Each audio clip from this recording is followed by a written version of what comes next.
মসজিদ ভাঙছো, ভাঙো। মাদ্রাসা ভাঙছো, ভাঙো। কিন্তু একটা কথা মনে রাখবেন, সেটা আল্লাহর ঘর। আল্লাহ কিভাবে সুরক্ষা করবে, রক্ষা করবে, সেটা আল্লাহ ভালো করেই জানে। যেমন মক্কাকে রক্ষা করেছিল আবাবিল পাখি দিয়ে, ছোট ছোট পাথর বৃষ্টি করেছিল, ছোট ছোট পাথরের বৃষ্টি হয়েছিল।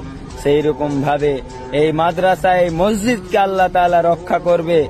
আমরা কিছু করতে পারি না, কারণ আমাদের কাছে পাওয়ার নেই, কিন্তু আমরা একটা জিনিস করতে পারি, দোয়া করতে পারি। আর সেই দোয়া আল্লাহ তাআলা কবুল করবে, আর এমন করে করবে, কাউকে ছাড়বে না। মনে রাখবেন, আল্লাহ ছাড় দেয় কিন্তু কাউকে ছেড়ে দেয় না।